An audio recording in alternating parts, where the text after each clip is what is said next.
idla abantu abadala nje bafuthu kwe kuyaphoqa yona ukuthi isindwe ngobulongwe bezinkomo ngoba uthola ukuthi phakathi komuzi wakini isibaya sikho uma singekho isibaya phakathi komuzi wakini akho umquba kanti umquba uwodwa uyinto ebalekile kakhulu egcekeni lomuzi wendoda asisakwazi ukukhuluma nogogo khuluma kokuthethe nezinto amafasha abahlosile bathi uzokhuluza ugogo bewe asisakwazi ukukhuluma nogogo bungayesethu wewo sakhuleka kunina abakhulu hayikhona bogogo nomkhulu igama umfoka mbanje itsisa simbiza ngonduna kanjaba hayikhona yasuke yahlala impungu sihlephlela ulwazi izinto zaqala zakhanya nenkinga zaphela emphela njaba isisa kithi siyakhala sekhona nenyanga zamanga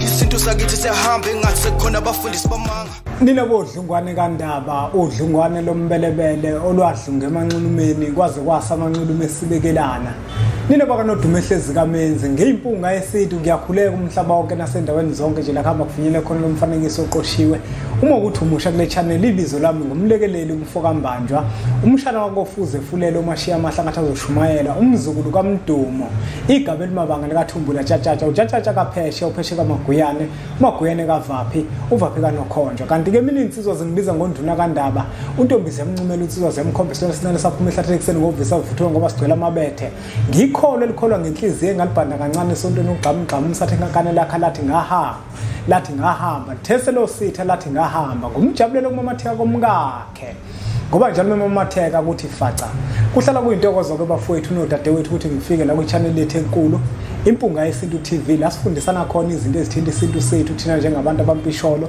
sike sicaciselane nje bafowethu entweni ezisididayo siphinde futhi sikhumbuzisana ukuthi okhokho bethu iyiphi indlela ababehamba kuyona bese siyakhuthazana ukuthi nathi sihambe kuyona leyo ndlela ababehamba kuyona okhokho bethu sibuye shicileleke bafowethu zikhona incwadi esizibhalayo ezifundisa isintu sethu zithinta izinto eziningi esike sizikhulume la ezinye zazo sizikha phezulu zona ziyakwazi ukuthi zikucacisele ukwazi ukuthi uqonde ukuthi leyo nto yenziwa kanjani uma kuyinto ekufanele ukuthi yenziwe lolo lwazi osukulidinga uyakwazi ukuthi ulithole encwadini zethu ziyatholakala ezitolo zakwa Adams and Greeks ikhona incwadi amava ahlabahlosile sithini isintu uyokhuluza ukhokho bezontathu ziyakwazi ukuthi uzithole ezitolo zakwa Adams uma useThekwini naseMaritzburg uyakwazi ukuthi uzithole uma kuukuthi ukude nale ndawo kuke kufanele ukuthi ushayele zona inombolo lezo lokuzibona senze inhlelo zokuthi sikuthumelele zona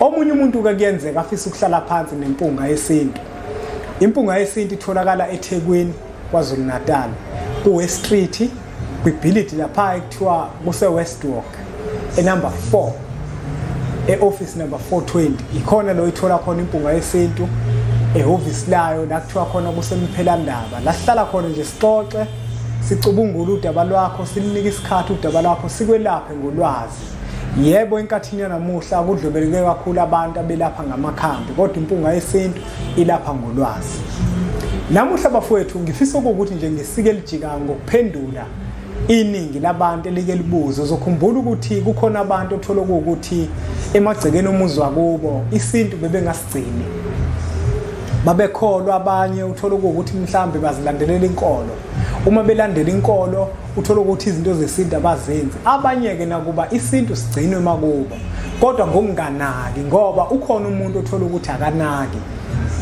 lo muntu usuke nenkinga kakhulu umuntu menganaki noma izinto zenziwa kubo kodwa yena akanaki yingakho ke kubalekile ukuthi lo muntu onjalo uma ukuthi kukhona umaziyo umtshela subscribe kwimpunga yesintu ngoba izinto eziningi azidingayo nezidingwa amathamba lela akubo uzokwazi ukuthi azithole kukhona umuntu onombuzo ukuthi impunga yesintu indlu abantu abadala ihlala ini kuhlalani kwindlu yabantu abadala indlu yabantu abadala iyisima kanjani abuze omunye ukuthi indlu yabantu abadala kungabe mhlambe kuphoqelekile ukuthi kube iqhugwana kungabe mhlambe indlu yabantu abadala kuphoqelekile ukuthi kube yindlu eyindilinga njalo njalo kungabe indlu yabantu abadala iyafulelwa yini ngothayela phezulu kungabe indlu yabantu abadala kuyimpoqo yini ukuthi ifulelwe ngotshani phezulu? Imibuzo yonke leyo umuntu othola ukuthi isintu bengasinakile noma umuntu othola ukuthi abazali bakhe isintu bebengasigcini. Umuntu nomuntu naleyo mbuzo leyo abuze omunye ukuthi indlu yabantu abadala ingaba yini ikamelo. Naku ekhaya kukhona mhlawumbe 4 room, kukhona 8 room. Indlu yabantu abadala ingaba yini ikamelo. Omunye uthola ukuthi mhlawumbe kubo kunestairs. Indlu yabantu abadala ingaba yini phezulu estairs. Imibuzo yonke lena bafowethu nodadewethu iningi labantu uthola ukuthi izinto zesintu alizazi. Bazibuza yona leyo mbuzo ukuthi indlu yabantu abadala iba isima kanjani? Indlu yabantu abadala isima kanjani? Kuyona ke yini ehlalayo khona? Ngabe kuhlala umbhede, kuyalalwa kuyona? Uma kungalalwa kulalwa ngobani? Uma kulalwa kulalwa makunjani? Benenhlanhla ke ngokuthi wena ulandela impunga yesintu TV, i-channel ekhuluma izinto ekuyizona ngqo, othola ukuthi ngempela ziyasithinta thina abantu.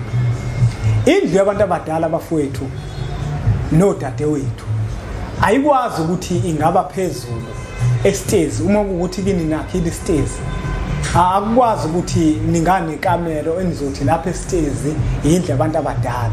Okokuqala lokho siyakuhlaba. Okwesibili, indlu yabantu abadala akukwazi ukuthi ngaba ikamelo bese nithi nina indlu yabantu abadala nizobathatha nibangenise khona. Uma kuwukuthi nike esimene esifana naleso, kumele nenze inhlelo okanye nicele kubona ukuthi nibakhele eyabo indlu ezoba seceleni, kungabi ikamelo. Abantu abadala abakwazi ukuthi ningabahlalisa ekamelweni, ningabacuthisa khona okwesikhashana ngokuphoqwa isimo. Kodwa manifuna ukuthi phakathi kwekhaya nibe nendlu ezoba nomsamo ophilile, musana ukuthi abantu abadala nibafake ekamelweni. Yakhani indlu eceleni enizokwazi ukuthi nibafake khona abantu abadala. Ngalezi zathu, indlu yabantu abadala akufanele ukuthi kube khona umuntu ozoqimba kuyo. Akufanele kube khona umsindo kwindlu yabantu abadala. Uma indlu yabantu abadala ila ekamelweni, nibafakile ekamelweni, kukhona ne-sitting room la, indawo la eyigumbi lokuhlala. Ngixolise lapha esilungwini. Kukhona igumbi la lokuhlala nje abantu basekhaya banethezeke. Nivula nomathotholo, nivula umabona kude, kube khona umsindo. Abantu abadala into enjalo abayithandi. Abayithandi into enjalo, umsindo abawufuni. Yingakho ke kubalekile ukuthi nibasuse ekamelweni, nibakhele yabo indlu la bezohlala khona egcekeni kini. Nangokomunye umbuzo, kungabe impunga yesintu kuphoqelekile yini ukuthi kube iqhugwana? Abantu abadala ke bafowethu nodadewethu kuyenzeka kwesinye isikhathi bazivezele bona ukuthi badinga hlobo luni lwendlu phakathi komuzi. Ngizokwenza umfanekiso nje ngami ngimpunga yesintu. Omkhulu bami mina bathi uma sengelula igceke ngibakhela umuzi ngingayakhi indlu yabo ezoba nothayela phezulu. Indlu nje engobe ngishisela kuyona impepho ekuyindlu abantu abadala ngingawufaka uthayela phezulu, ngoba uthayela ubanga umsindo izulu uma lina. Kufanele ngiyifulele ngotshani. Angisho ukuthi ke wena oyifulele ngothayela uyiphutha lokho, cha, angisho njalo. Kodwa ngikhuluma mina into eyashiwo womkhulu bami ukuthi mina ngiyenze. Yingakho ngithi ngikucacisa ukuthi kuyenzeka abantu abadala bazivezele bona uhlobo lwendlu abayidingayo. Uma indlu iyindilinga abanankinga nayo abantu abadala. Omunye umuntu kuyenzeka yena babe nenkinga, bafuna iqhugwane. Nalo futhi iqhugwane bafune elisuka utshani phansi lize lophethwa phezulu. Kuyashiyana ngokuthi abantu abadala bafunani, kodwa ngeke bafuna ukungena ekamerweni, ngeke lapho bafuna ukungena ekamerweni.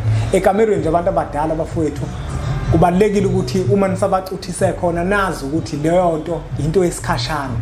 Kufanele nithole amandla okanye nicela amandla nibakhele indlu la nizobafaka khona. Indlu ke mayike esimene esinjalo, bangakuvumela abantu abadala ukuthi uyifulele phezulu nge-tiles, ngeke baze babe nankinga. Bangakuvumela futhi uyifulele ngothayela, ngeke baze babe nankinga. Bangakuvumela futhi uyifulele ngotshani, kodwa kuba kuhle kakhulu uma ifulelwe ngotshani. ngoba utshani awunawo umsindo kanjalo futhi nali tiles alinawo umsindo kodwa kuya ngabo ukuthi bona bafunani uma kuwena bekutshelile bathi bafuna utshani kubalekile ukuthi uyakhe ngotshani indlu yabo abantu abadala kodwa uma bengazange baveze ungayakha ngaleyo ndlela wena ungayakha ngayo ungayakha ngothayela inkinga ngeke zibe khona kodwa uma bekutshelile njengempunga yesintu kufanele wenze isiqiniseko sokuthi ngempela uyifulela ngotshani phezulu siphinde sibuye futhi indlu yabantu abadala phansi endlini kufanele isindwe ayiloko ke bafowethu kuyimpoqo ke lokho ukuthi phansi kufanele isindwe ngobulongwe benkomo mhlambe bakhona abantu abangabazi ubulongwe ukuthi yini uzobuza kuloya ngabuza kuyena ukuthi yini ubulongwe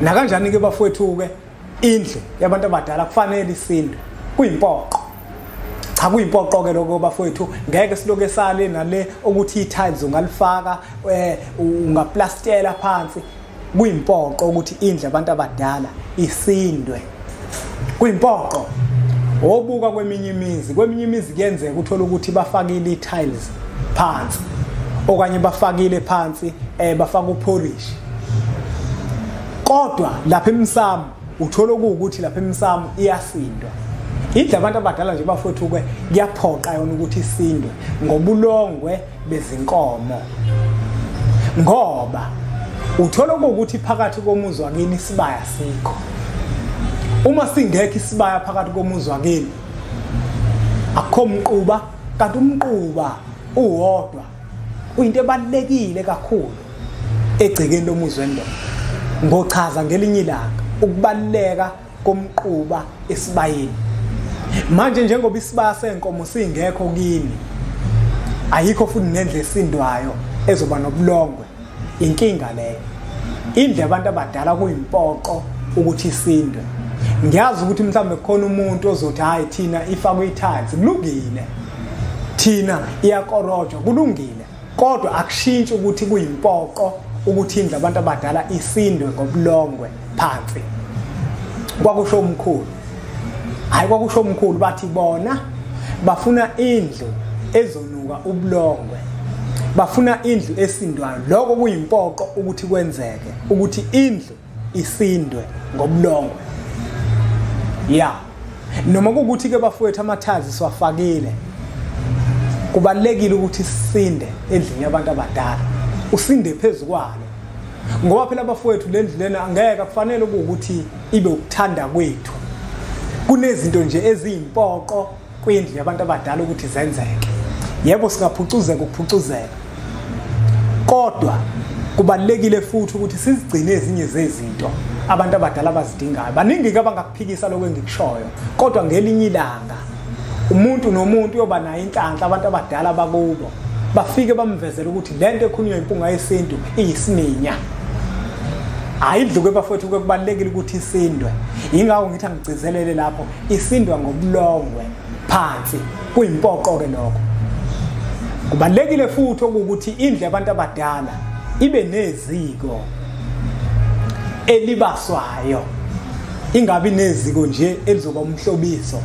kodwa iziko elibaswayo ibalekile futhi indlu yabantu abadala ibe nensika kulungile kayikho insika kodwa iziko linto ebalekile kakhulu ukuthi iziko libe khona endlini yabantu abadala uyabona ke manje indlu yabantu abadala ineziko inensika indlu yabantu abadala iyasindwa izinto lezi eziyimpoqo usewenza imisebenzi ke manje endlini yabantu abadala into ehlalayo khona uhlala umkhonto wasekhaya okanye ngiyibeke ngithi kuhlala isikhali sasekhaya ngoba abantu abaningi uma benza imisebenzi abasebenzisa imkhonto abanye basebenzisa imkhonto kuya ngokuthi kulowo muzi yini esetshenziswayo khona asiyibekeke kanje ngokuzizwakala kwindlu yabantu abadala kuhlala isikhali sasekhaya enisisebenzisayo uma nizokwenza imisebenzi kuphinde futhi kwindlu yabantu abadala wasekhaya Mawubuka lapha emkhobeni phezulu emsamo kukhona amahlahla aphethe imphefumulo yabantu balekhaya. Okusho ukuthi ke manje kwindle abantu abadala enye into ehlalayo izikhali zasekhaya, amahlahla, imlahlankosi, imganu, imthola esuka iphethe imphefumulo yabantu balekhaya. Ihlala lapha emsamo. Kuphinde kulenge izinyongo, imhlwehlwe, inanzi, njalo njalo. Zonke lezo zicubu lezo engizibalayo zihlala lapha emsamo. Inanzi ilenga khona lapha, izinyongo ezifuthiwe zihlala khona lapha. Uma kukhona umuntu okade efake isiphandla, siyakhishwa leso siphandla bese sikhiphile siphanyekwe lapha emqhobeni phezulu sihlale khona. Izinyongo, imhlwehlwe, inanzi zilenga khona lapha.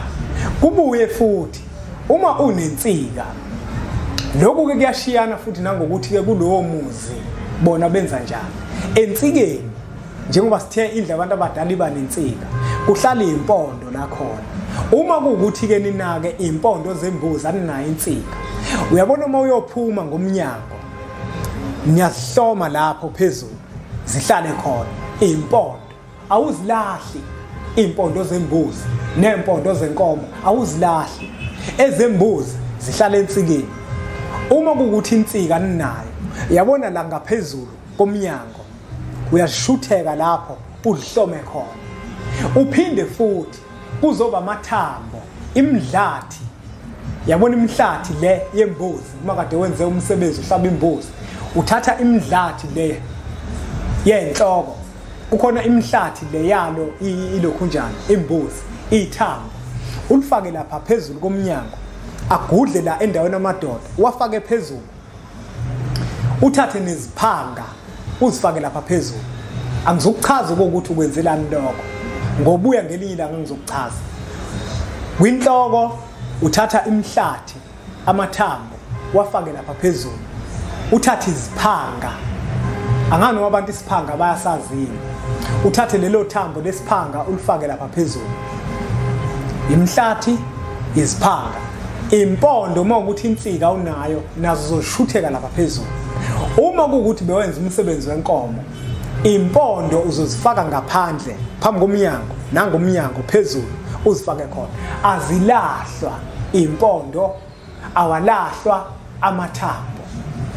Amathambo enye inyama uyawashisa uma kade usuqede ukwenza umsebenzi, ngoba iyona ndlela leyo ophetha ngayo umsebenzi okade wenzela abantu abadala. Kodwa ke namuhla sikhuluma ngokuthi yini ehlala kwindlu yabantu abadala. Kuphinde futhi kukhona iziqiki la endlini yabantu abadala, kukhona izicephu la okanye amacansi endlini yabantu abadala. Indlu yabantu abadala ke bafowethu ihlukaniseke kabili ngaphakathi kuyona.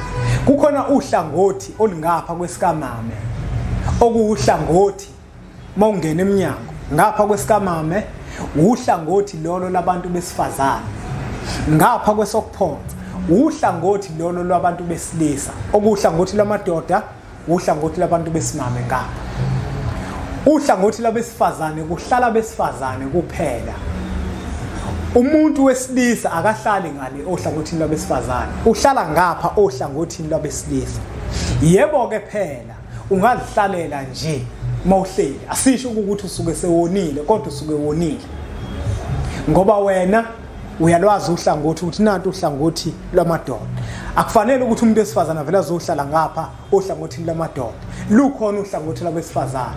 Kanjalo noma sekwenza umsebenzi, akufanele ukuthi endlini yabantu abadala kubonakala umuntu wesifazane ehleli ngapha ohlangothini lamadoda, ngoba lukhona uhlangothi labesifazane. Abantu besifazane bahlala ohlangothini lwabo, nabesilisa bahlala ohlangothini lwabo. Kuyahlukana kanjalo. Bese kuphinde kushiyane ngokuthi uma kukhona umakoti oganile phakathi kwekhaya, labantu besifazane esithe bahlala ohlangothini lwabo bayakwazi ukuthi bahambe ngala ohlangothini lamadoda laba balekhaya. Ayibibikho inkinga lapho, bayakwazi ukuwelela ngapha bahambe bakiline, uyabona bakiline balihlanze lonke uhlangothi lolu nendlu yonke bayihlanze. kodwa makukhona umakoti oganile ekhaya akalihlanzi lo hlangothi olungapha akalikilini kodwa uhlanza lo hlangothi olungale lwamakhosikazi kuphela ngoba la uganile kuke kufanele ukuthi uma sekufanele eqele ngapha kulo hlangothi lamadoda kusuke sekufanele ukuthi ke lapho ke kube khona imbuzi ekuyiyona ezomnikeza igunya lokuthi usenganyathela ngapha ohlangothini lwamadoda kodwa yena ugcina ngokunyathela ngale ohlangothini labantu besifazane kusukela la nje eziko mawudabula insika uyale emsamo akanyatheli ngapha ngisho kuthiwa mhlambe ingane imonile wathi mefuna ukuyishaya yabaleka ezangalo hlangothini lamadoda ngeke yena wele kuyena nje uma ingakabibikho imbuzi okanye ngiyibeke kanje wena njengomuntu wesifazane oganile egcekeni lomuzi wendoda endlini yabantu abadala yakhona uma usungenisiwe kuyona wembulwa yazi kodwa ukuthi khona nje udonga olukuvimbile ukuthi wena uye ngale ohlangothini lamadoda kukhona udonga nje olukhulu olukuvimbile okusuke kufanele ukuthi wenze wena aweqeli ngale ngisho ukuthi uyabona kugcwele izibi awuyikhona ukoshanela cha ungabiza ingane noma usisi wakho asemzini ashanele ngapha nabo mabewazi vele umthetho ngeke bakubeka icala kodwa wena uyozuwelele ngale ohlangothini lamadoda uma sekuhlatshwa imbuzi waweliswa kwathiwa ke usungakwazi ukuthi ke uwelele ngale ohlangothini lamadoda indle abantu abadala ke bafowethu isima kanjalo ngenzeka ukuthi mhlambe kukhona okunye engikushiyile uma kuukuthi mhlambe kukhona okunye sikushiyile njengempunga yesintu khona la kuma comment ungakwazi ukuthi nawe ubhale ngoba inhloso enkulu masiza la sisuke sizofundisa kodwa akekho sisuke sizoqhudelana naye akekho futhi esifuna ukuthi siyamehlula kusasa kodwa esikwenzayo ukufundisa isizwe sikaMthaniya ekuyisizwe esimpisholo ukuthi sibe nolwazi sikwazi ukuthi senze izinto ngendlela efanele ingakho ke nawe uma ukuthi likhona ulwazi uyabona ukuthi kukhona mhlambe sikushiyile entweni eziba sendlini yasenhla ungabhala khona la usho ukuthi champunga yesintu nako kunye okuhlalayo endlini yabantu abadala asibonge kakhulu ke bafowethu ngonubuke lo mfanekiso oqoshiwe ngiyacela ukuthi nudlulisele nakwabanye ngoba nakubona uzokwazi ukuthi ube usizo olukhulu bese siqhubeke sizithenge incwadi zempunga yesintu eziphilisayo bafowethu ezinikeza ulwazi olubalulekile kakhulu empilweni zethu incwadi sithini isintu amava ahlabahlosile uyokhuluza ukhokhobe uma kuukuthi futhi uyafisa ukuzovakashela impunga yesintu emphelandaba ungakwazi ukuthi usithinte kuzona inombolo lezi sitholakala eThekwini kwaZulu Natal bese sithi nje impunga